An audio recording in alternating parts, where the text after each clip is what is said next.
Welcome back to the channel for a very chilly early March tour. To support the channel, please consider subscribing so I know which videos to make more of. After a long winter, it's always interesting to come and see what a mess I left in the greenhouse. This is the second year I've had the greenhouse. I did put some things in here to try to protect them.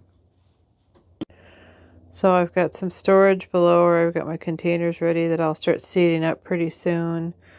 I've got some cuttings I took over the winter. Different things I wanted to store in here over the winter. Some bubble wrap that I was using to insulate the roof, but it didn't help. So we won't be doing that again. But I might be able to use the bubble wrap if we have a cold night once I have some stuff seated. Or I can just simply lay it over my trays in here overnight for like a one-night deal. That might work pretty good. And then just different pots. I like to have things kind of decorated. I got different kind of propagation vessels that I'm doing in here. My different deer and bunny repellent. Some other things that I'm working on. This is a pump for my fountain that goes in the French garden. All in all, I've got a mess. So most of these cut-ins were outside, like I said, until recently. And you can see these here are recently gnawed on. This was cut off. So a mouse was in here and I caught him, but yeah, mice do a lot of damage. So I got some traps out and some poison out, and hopefully we can eliminate any further damage in here. I got a lot of work to do. I don't need the mice eating my stuff before I get it ready to plant. So here were my trees that I tried to save, and I think they're done. I just don't think they're going to make it. And I thought the bunnies maybe got in here, but I don't think it was. This could have been mice that got up on the trees and girdled them. It's just very frustrating. This is like 5 years I've been trying to grow these trees, and this is the second time something's got them in the winter.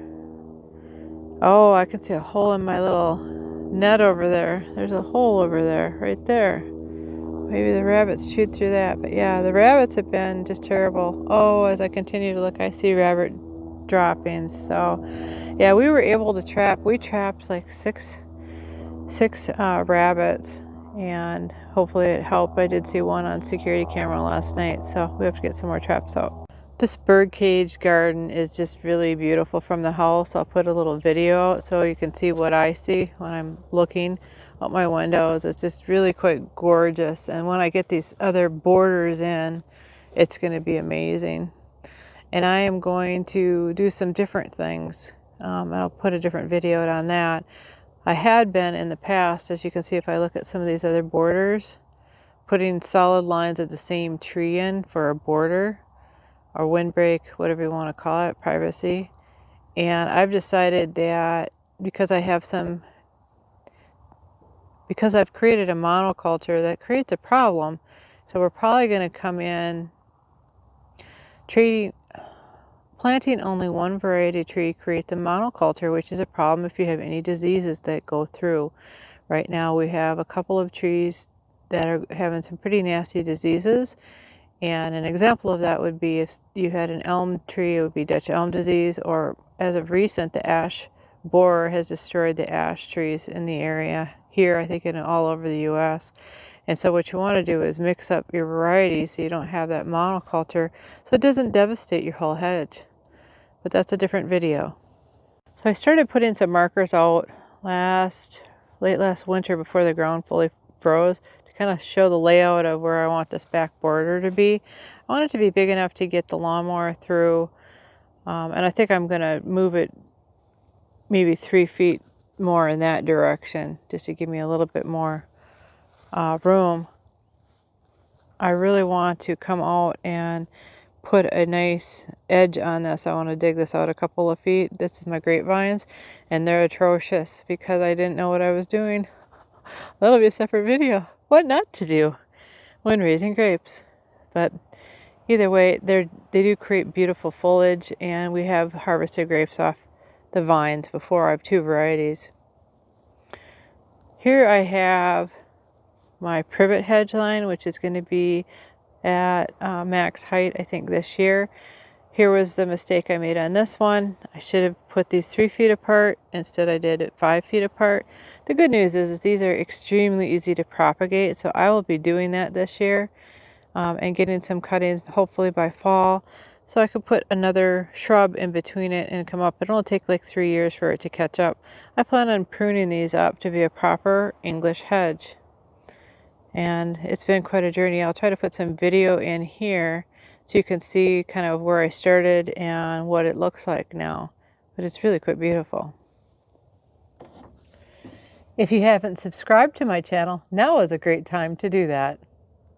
One of the things that we're doing this year is tapping our maple trees. And I made my first batch of maple syrup. I've only got 3 maple trees that are big enough to tap at this time, but it made beautiful syrup. It tastes delicious. So any of you that are maple sap, maple syrup people, and you see how high these spiles are off the ground, yeah, that's my husband being overzealous. I said 4 feet. I think he's got this at 6 feet. It's well over my head.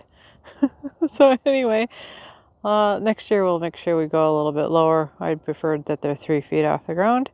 But yeah, we use these jugs instead of the buckets because I want to try to keep it as sanitary as possible. And again, we just have a small operation. This is just for us. What a fun thing to do. I have 10 to 12 weeks before the last frost, and I've been dreaming about getting out here to get this cleaned up.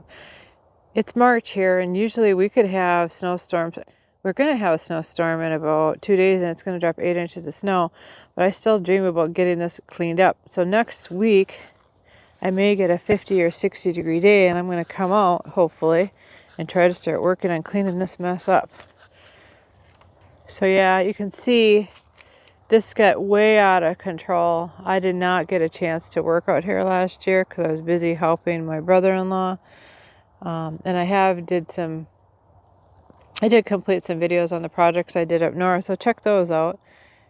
They are in the landscape playlist, I believe. I'll link it below.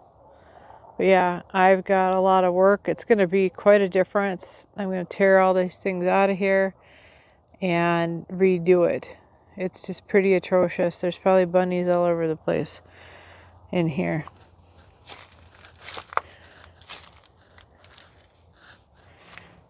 Just wanted to see kind of how frozen stuff is.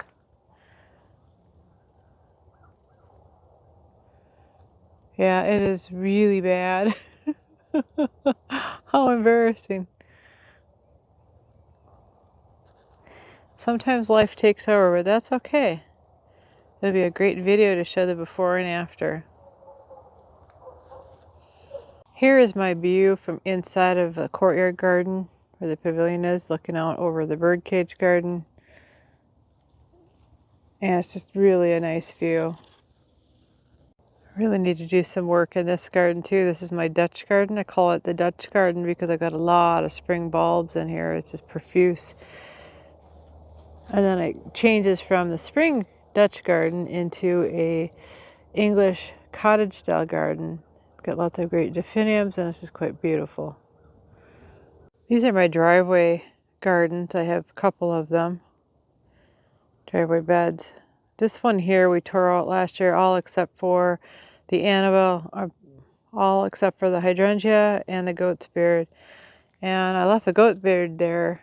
I left the goat's beard there because this downspout just puts a lot of water into the bed, and it helps to keep it from getting into the waterways. This is a lookout over my French garden, which I'm going to put a back border in here. I already have the stand of spruce trees, which have been here for about 15 years.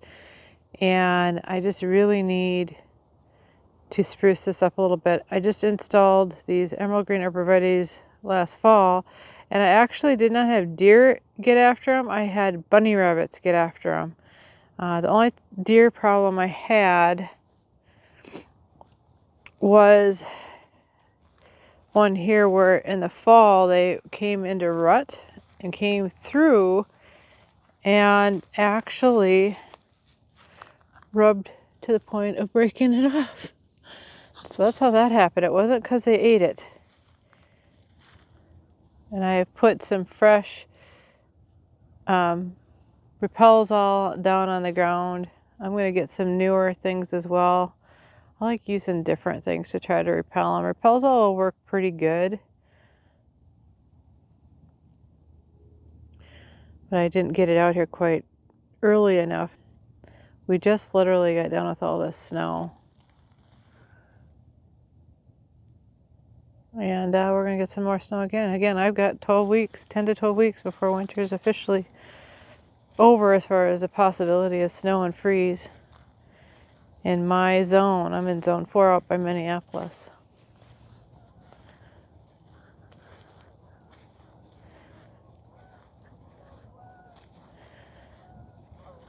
We got to reinforce this arbor a little bit. So here I've got some bronzing that occurred on these Hicks Yews. Hicks Yews are relatively new to me. We'll take a look at these. It's a bronzing.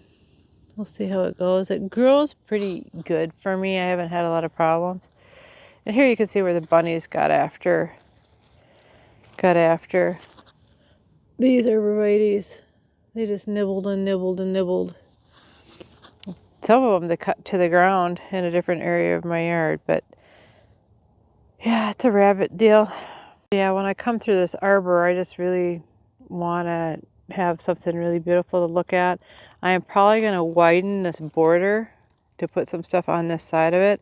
These trees are going to be 4 feet in diameter, so I need to get a border going anyway that extends beyond what you can see right there. And then I'm going to put my fountain, if it survived winter, back out into the little circle where the lavender is. It's a new lavender for me. I just tried last year, and it was wonderful because it bloomed all summer. Some lavenders won't do that, but this one did. And I think it was just off by one zone. It was zone 5. But we're going to see. Maybe it made it. Maybe I'll be lucky. Like our coldest day we had this winter was 20 below, but I'm thinking I may have had snow to cover it at that point. And then I've got some apple trees that need to be tended to. I've got 2 mature apple trees, and they would have been on the property since the previous owner had it, so it's been over 20 years. So if you enjoy this particular tour, give us a thumbs up so YouTube knows to share this content with others. If you like garden tours, check this playlist next. Thanks for stopping by. Have a great day.